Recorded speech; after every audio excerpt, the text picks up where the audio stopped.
Good morning. Thank you all for joining us. We don't do this that often on updating investigations. This is, I think, a success story, and I want to acknowledge some assistance we had and acknowledge the fine work of our Criminal Investigations Division.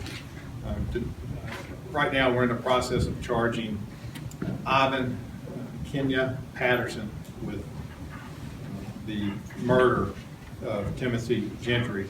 Mr. Gentry was murdered in the 1200 block of Buford Street on August 28, 2015.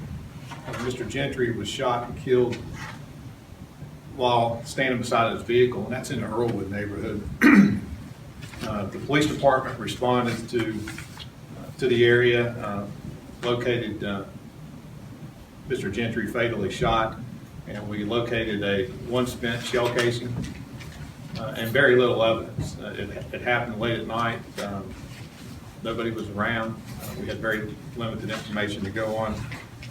An autopsy was conducted subsequent to the shooting, and a 9mm projectile was recovered from Mr. Gentry.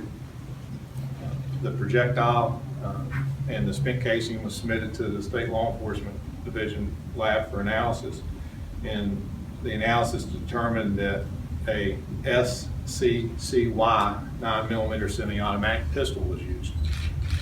Just a few days later, on August 1st, 2015, Amanda Harrell, Harrell, was robbed at gunpoint while walking with a friend in the MLK, or near MLK Park. While we were investigating that call for service, Officer Walker was confronted by an armed suspect nearby, which turned out to be the suspect in the robbery.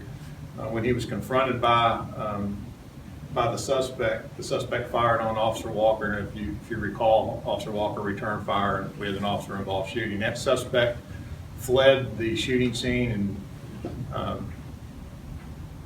I guess for lack of a better word, barricaded himself on top of a rooftop in a nearby business, and after several hours of a standoff, we were able to safely take him into custody. When we took him into custody, he was found to be in possession of an SCCY 9mm pistol. Other evidence found when he was arrested led detectives to 1505 Garden Plaza, and a search warrant was executed at that location. As a result of the search warrant, a box that contained an SCCY pistol was located, meaning the box that it would be packaged in when you purchased it, along with ammunition consistent with what was used in the homicide. ATF conducted an emergency e-trace, and it was determined that the weapon was purchased at Decker Jewelry and Pawn in Richland County. The paperwork also indicated that the purchaser was a Willette Wilson. SLED again analyzed the pistol and the shell casings that were recovered during this incident with Officer Corporal Walker, and the analysis determined that that weapon was the same weapon that was used in the Buford Street murder.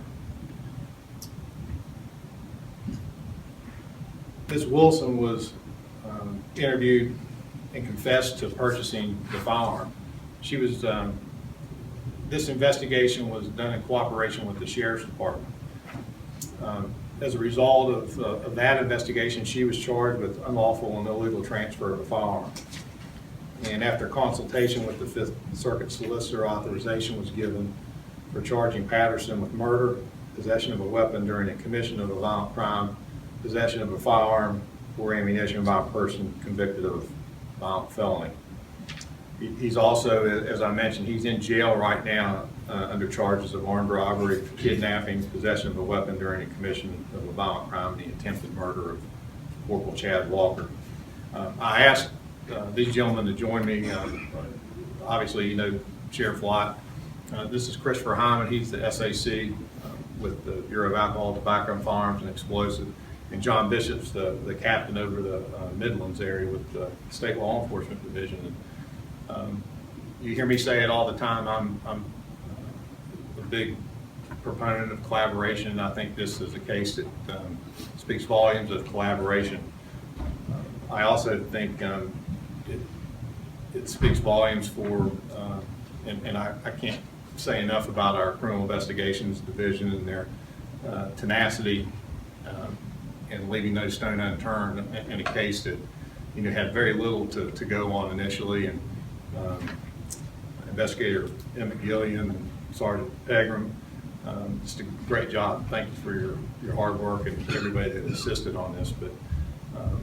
But again, this is how you get the job done. And you know, this victim was truly an innocent victim. He was arriving home, simply walking to his house, and was at the wrong place at the wrong time.